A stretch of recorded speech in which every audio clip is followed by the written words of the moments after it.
Hello student, मैं राहुल शर्मा आप सभी का विवेकानंद स्कूल की ऑनलाइन क्लास में स्वागत करता हूँ। हम यहाँ से अपना 4th चैप्टर पढ़ रहे थे, प्रतिरक्षा तंत्र की बात कर रहे थे। इससे पहले अपन ने इसके 3 या 4 वीडियो डाल दिए हैं और अपना जो 5वां वीडियो है। तो इस वीडियो में अपन देखेंगे कि WBC के बारे में पढ़ रहे थे अपन। जैसे रक्त की बात की अपन ने कि रक्त जो होता है एक तरल संयोजी ऊतक है जो 2 प्रकार के अणुओं को आपस में जोड़ने का कार्य करता है। उसके भी अपन ने 2 भाग देखे थे, एक तो तरल वाला भाग जिसे प्लाज्मा कहते हैं और एक ठोस वाला भाग जिसे रक्त कणिकाएं कहते हैं। इनकी अपन ने बात कर ली थी और ठोस वाले भाग में अपन ने RBC के बारे में बात कर ली। अब यहां से अपन WBC की बात करते हैं। तो मैंने आपको जब भी शुरुआत की ये चैप्टर चला था उस टाइम पे मैंने बताया था कि WBC जो होती है 2 प्रकार की होती है। देखिए मैं बात करूं यहां तो WBC जो होगी अपनी 2 प्रकार की होगी, एक तो कणिकाणु और एक होती है अकणिकाणु।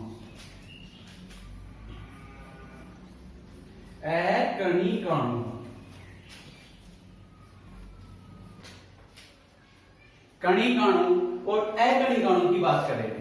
देखिए ये जो WBC होती है इसकी आकृति भी वही क्या होती है, गोलाकार होती है और इसके अंदर क्या होता है, केंद्रक पाया जाता है। अब देखिए यहां जो होगा HB जिसको अपन ने हीमोग्लोबिन बोला था।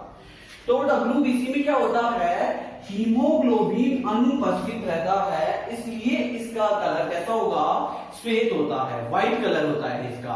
ठीक है, तो इसकी जो बात करते हैं WBC की, तो WBC की आकृति वही गोलाकार होती है, गोलाकार या मंडाकार होती है। इसमें श्वसन वर्णक हीमोग्लोबिन अनुपस्थित होता है जिसकी वजह से इसका रंग कैसा होता है, श्वेत होता है। अब इनकी संख्या जो होती है 100 ml ब्लड में बात करते हैं तो 6000 से 8000 के समथिंग होती है, इनकी संख्या होती है। बस आपको ये ध्यान रखना है कि इनकी संख्या कितनी होती है। और इनको अपन दूसरा नाम जो दिया जाता है वो ल्यूकोसाइट भी कहते हैं। ये इंग्लिश का टर्म है, आपको क्या करना है, इसको याद रखना है, ल्यूकोसाइट। RBC को इरोथोसाइट कहा जाता है और WBC को क्या कहा जाता है, ल्यूकोसाइट कहा जाता है। अब बात आती है कि WBC जो होती है 2 प्रकार की होती है, कणिकाणु और अकणिकाणु। कणिकाणु का मतलब क्या होता है, कणिकाणु का मतलब होता है कि इसके जो केंद्रक होगा, ये वाला केंद्रक है, इस केंद्रक को यदि मैं झूम करके देखूं इसके अंदर तो इसके जो होते हैं 1 या 2 पालियों में विभक्त रहता है। इसका केंद्रक क्या होता है, 1 2 3 4 पालियों तक विभक्त रहता है। तो जिनका केंद्रक पालियों में विभक्त रहता है, जिस WBC का केंद्रक पालियों में विभक्त रहेगा उन्हें अपन कणिकाणु कहते हैं और जिनका केंद्रक पालियों में विभक्त नहीं होता है उन्हें अपन अकणिकाणु कहते हैं।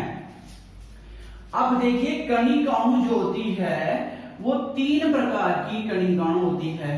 कौन कौन सी, एक तो होगा न्यूट्रोफिल जो सर्वाधिक मात्रा में पाई जाती है, दूसरा जो होगा इयोनोसोफिल,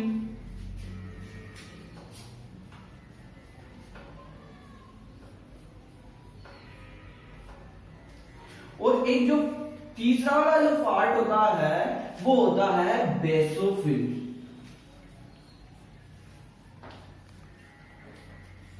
तो देखिए इसको याद कैसे करना है, यदि मैं कणिकाणु की बात करता हूं कि कणिकाणु को आपको क्या याद करना है कि कणिकाणु कौन कौन सी पाई जाती है कणिकाणु में, तो आपको जिसके भी अंत में फिल लगे वो सभी क्या होती है, कणिकाणु के अंदर कंसीडर की जाती है। और यदि अकणिकाणु की बात करते हैं तो अकणिकाणु जो होती है 2 प्रकार की होती है। कौन कौन सी, एक तो लिम्फोसाइट और एक होती है मोनोसाइट। क्या होगी, एक तो लिम्फोसाइट और एक कौन सी होगी, मोनोसाइट।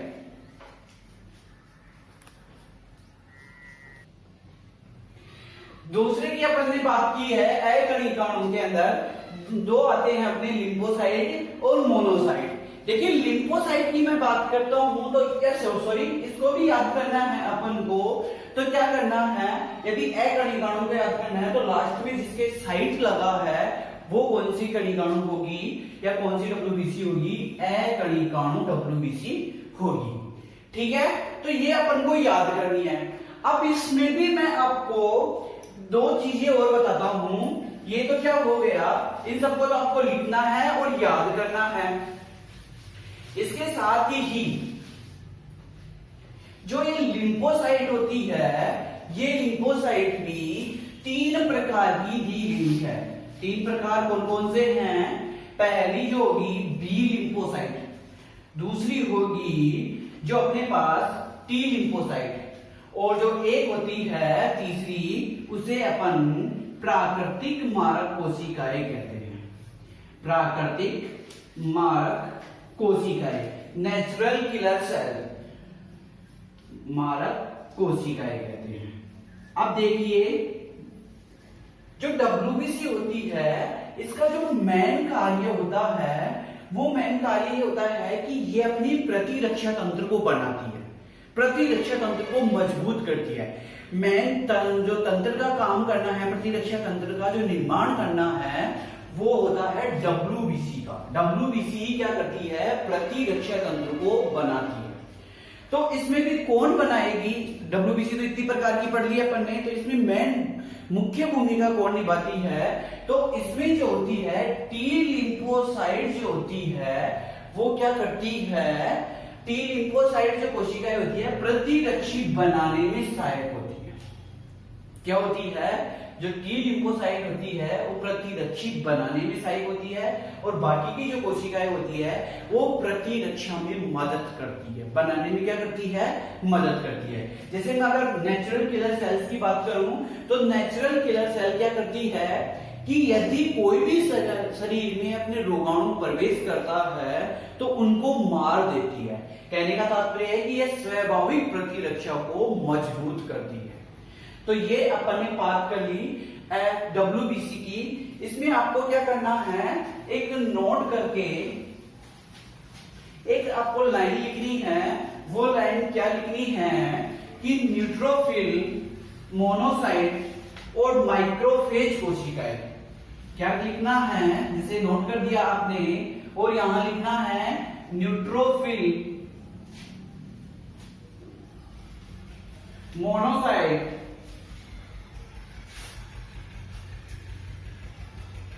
एवं माइक्रोफेज।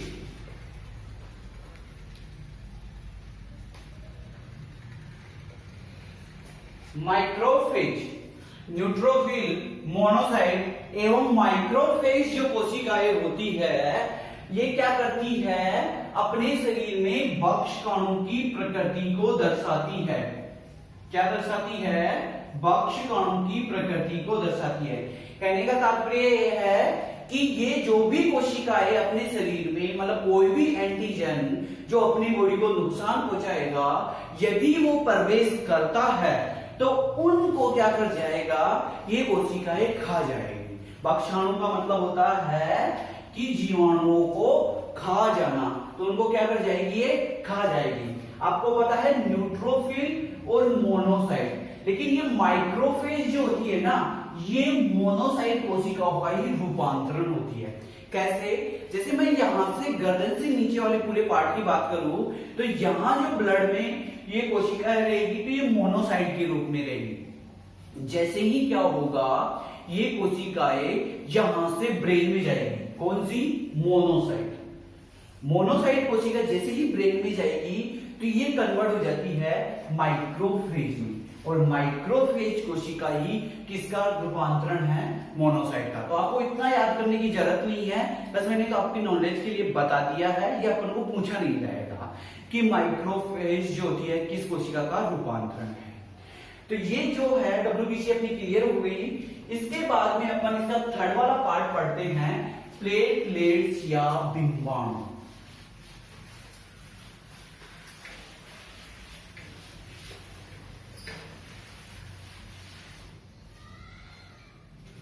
इसका जो अपना तीसरा रक्त का ठोस वाला जो भाग है वो अपन क्या पढ़ेंगे, प्लेटलेट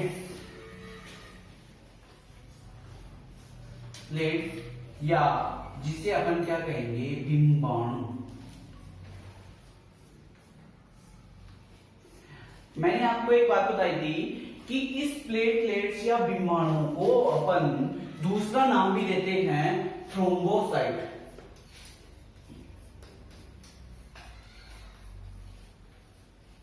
थ्रोम्बोसाइट क्या होता है, आपको इतना याद रखना है कि देखिए इनका जो मुख्य कार्य होता है, यदि किसी कारणवश मेरे यहाँ पे लग गई या अपनी त्वचा पे कहीं पे भी लग गई, तो यदि मैं उस पार्ट को झूम करके देखूं तो अपने पास कैसा दिखाई दे रहा है, ये पार्ट ऐसा दिखाई दे रहा है।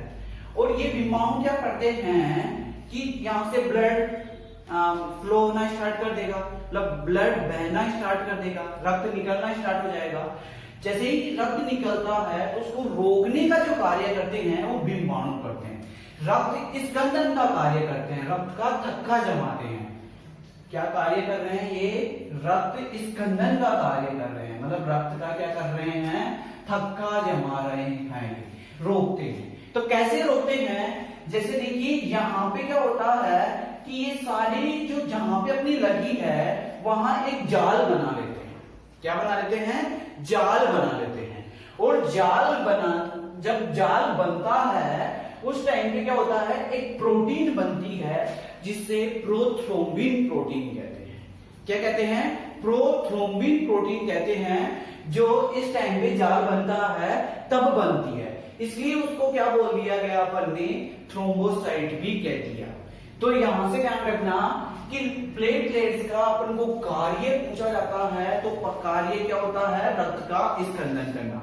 और ये कोशिकाएं होती है और इन कोशिकाओं का जो होता है जीवन काल 8 से 10 दिन तक होता है। ये भी सेकंड चैप्टर में क्वेश्चन दिया हुआ है कि प्लेटलेट से बिंबाणु का जीवन काल कितना होता है, तो कितना होता है, 8 से 10 दिन तक इनका जीवन काल होता है। और इनमें जो होता है केंद्रक पाया जाता है और इनका निर्माण भी हस्ती मज्जा में होता है। ये तो अपन ने बात कर ली इसके थर्ड वाले पार्ट की। यदि आपको इसमें भी कोई प्रॉब्लम हो तो आप मैसेज कर सकते हो कि सर मेरे को ये प्रॉब्लम है, तो ये प्रॉब्लम सॉर्ट आउट कीजिए। इसके बाद में अपन बात करेंगे इस थर्ड वाले टॉपिक के बाद में अपना नया टॉपिक आता है इसमें ब्लड ग्रुप। ब्लड ग्रुप में भी अपन उससे पहले एबीओ समूह पढ़ेंगे।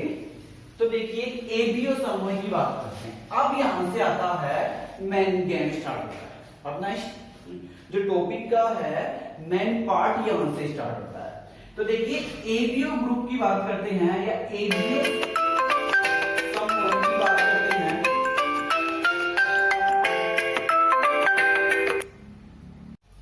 तो हम यहां अपना एबीओ समूह पढ़ रहे थे, एबीओ समूह की बात कर रहे थे अपन। तो देखिए मैंने आपको फर्स्ट वीडियो में बताया था कि जो प्रतिजन होते हैं, एंटीजेन्स होते हैं, वो क्या होते हैं, आरबीसी की सतह पर पाए जाते हैं। और एंटीबॉडी होती है, प्रतिरक्षी जो होती है, वो अपनी प्लाज्मा में पाई जाती है। तो यहां एबीओ समूह की जो बात कर रहे हैं वो क्या है, एक वैज्ञानिक थे कोल लैंडस्टीनर नाम के वैज्ञानिक थे, स्टीनर नाम के वैज्ञानिक थे, जिन्होंने क्या किया था कि एबीओ समूह की खोज की थी। इन्होंने बताया था कि आरबीसी की सतह पर 2 प्रकार के प्रतिजन पाए जाते हैं। कौन सा, ए और बी। इन ए और बी की प्रतिजन की उपस्थिति के आधार पर इन्होंने रक्त समूह को 4 भागों में बांटा था, ए बी, ए बी और ओ। क्या बताया था इन्होंने कि जिस आरबीसी पर ए प्रतिजन पाया जाता है उसका ब्लड ग्रुप ए होगा, जिसके रक्त आरबीसी पर बी प्रतिजन पाए जाते हैं उसका ब्लड ग्रुप बी होगा। यदि जिसकी आरबीसी की सतह पर दोनों प्रतिजन पाए जाते हैं उसका ब्लड ग्रुप ए बी होगा। और जिसकी आरबीसी की सतह पर दोनों प्रतिजन नहीं पाए जाते हैं उसका ब्लड ग्रुप क्या होगा? ओ होगा। तो ए बी और ओ को सम्मिलित रूप से इन्होंने क्या बोल दिया गया? ए बीओ समूह बोल दिया। ठीक है, अपन को यहां याद रखने की ये जरूरत है कि कोल लैंडस्टीनर नामक वैज्ञानिक या किस वैज्ञानिक ने एबीओ समूह की खोज की है? एबीओ समूह की खोज कोल लैंडस्टीनर नामक वैज्ञानिक ने की थी और इन्होंने ही बताया था कि आरबीसी की सतह पर दो प्रकार के प्रतिजन पाए जाते हैं, ए और बी, और इन्हीं की उपस्थिति के आधार पर इन्होंने क्या दिया था?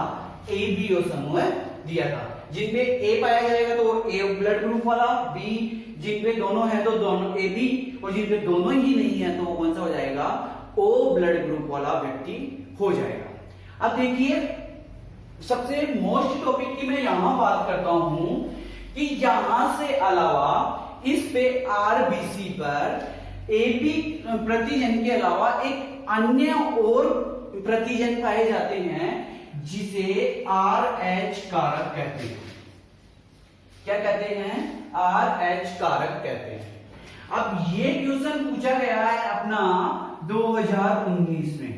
2019 में ये पूछा गया है कि आरबीसी की सतह पर ए व बी के अलावा पाए जाने वाले प्रतिजन का नाम बताइए। तो वो कौन सा है? RH कारक। ये बहुत से बच्चों को समझ में नहीं आया कि वो प्रतिजन के बारे में पूछ रहा है या कारक के बारे में। जिन्होंने एक्स्ट्रा माइंड लगाया है कि ए बी के अलावा तो कोई प्रतिजन पाया ही नहीं जाता, तो उन्होंने सबने क्या आंसर दिया है कि कोई प्रतिजन नहीं पाया जाता, जबकि RH कारक को भी अपन प्रतिजन का नाम देते हैं। तो यहां जो है RH कारक की उपस्थिति भी प्रतिजन को दर्शाती है। अब देखिए, जिन व्यक्तियों में RH कारक पाया जाएगा उन सभी व्यक्तियों को RH धनात्मक या RH पॉजिटिव कहेंगे, और जिन व्यक्तियों में RH कारक नहीं पाया जाएगा उन व्यक्तियों को RH ऋणात्मक या RH नेगेटिव कहेंगे। ये बात ध्यान रखना है। आपकी बुक में भी पीछे क्वेश्चन दिया गया है, RH धनात्मक एवं RH ऋणात्मक किसे कहते हैं। और टोटल विश्व की बात करते हैं तो विश्व में 85% जो लोग हैं, भारत की बात करेंगे, सॉरी भारत में बात करते हैं तो 85% जो लोग हैं वो RH पॉजिटिव है, और जो बाकी के रिमेनिंग बचे हैं ये है कितने अपने पास RH नेगेटिव। तो इस बात को आपको ध्यान रखना है। ये क्वेश्चन भी पूछा गया है इस बार 2020 में कि भारत में कितने RH धनात्मक पाए जाते हैं, RH धनात्मक लोग पाए जाते हैं। तो इस बात को भी आपको क्या करना है? याद रखना है कि कितने लोग RH धनात्मक पाए जाते हैं। ठीक है, तो ये हो गया अपना RH या एबीओ समूह या RH कारक। अब देखिए अपनी बुक में क्या है, एक टेबल दी हुई है, इससे संबंधित टेबल दी हुई है। तो उस टेबल में आपको बताया गया है कि A blood group, B blood group या ए पॉजिटिव, ए नेगेटिव। तो देखिए मैंने आपको बता दिया था कि जैसे मैं क्या करता हूं, यहां ब्लड ग्रुप लिखता हूं कि किसी पेशेंट का, यहां मैंने क्या लिख दिया? ब्लड ग्रुप लिख दिया। ठीक है, यहां ब्लड ग्रुप किसी का ए है, मैं यहां उसका प्रतिजन लिख देता हूं, प्रतिजन एंटीजन लिख देता हूं। क्या है? यहां मैं इसकी प्रतिरक्षी लिख देता हूं, एंटीबॉडी लिख देता हूं। अब देखिए, यदि किसी के पास ब्लड ग्रुप ए है तो मैंने अभी आपको बताया था कि उसका भी क्या होगा, ब्लड उसके भी शरीर में प्रतिजन क्या होंगे? समान होंगे, ए ही प्रतिजन पाया जाएगा। तो ए प्रतिजन मैंने यहां लिख दिया, ए प्रतिजन ये मैंने यहां लिख दिया। लेकिन ध्यान रखना उसकी बॉडी में या उसकी प्लाज्मा में विपरीत प्रकार की प्रतिरक्षी पाई जाती है। मतलब ए पाया जा रहा है तो बी, यहां प्रतिरक्षियों को अपन स्मॉल से प्रेजेंट करेंगे। ध्यान रखना सभी एंटीजनों को अपन किससे? कैपिटल से, और सभी एंटीबॉडी को अपन क्या? स्मॉल से प्रेजेंट करेंगे। यदि मैं बी की बात करूं, हाँ यहां अब बात कर लेते हैं, यदि इसमें भी दो टाइप होते हैं, ए में भी क्या होते हैं, दो टाइप होते हैं, ए पॉजिटिव और ए नेगेटिव। क्या होगा, ए पॉजिटिव और ए नेगेटिव। अब आपको ये ध्यान देना है कि ए पॉजिटिव क्या होगा और ए नेगेटिव क्या होगा। तो आपको क्या करना है, जिन व्यक्तियों में आर एच कारक पाया जाएगा वो क्या होगा, ए पॉजिटिव। मान लो कि किसी का ब्लड ग्रुप ए है और उसमें भी आर एच कारक पाया जा रहा है, तो क्या होगा, वो ए पॉजिटिव होगा। यदि मैं बात करता हूं किसी व्यक्ति का ब्लड ग्रुप ए है, तो यदि उसमें आर एच कारक नेगेटिव पाया जा रहा है तो उसका ब्लड ग्रुप कैसा होगा, ए नेगेटिव होगा। तो ऐसे ही करके क्या होगा, सभी में, जैसे बी की भी ऐसी बात करेंगे, ए बी की भी बात ऐसे करेंगे और ओ की भी ऐसी ही बात करेंगे।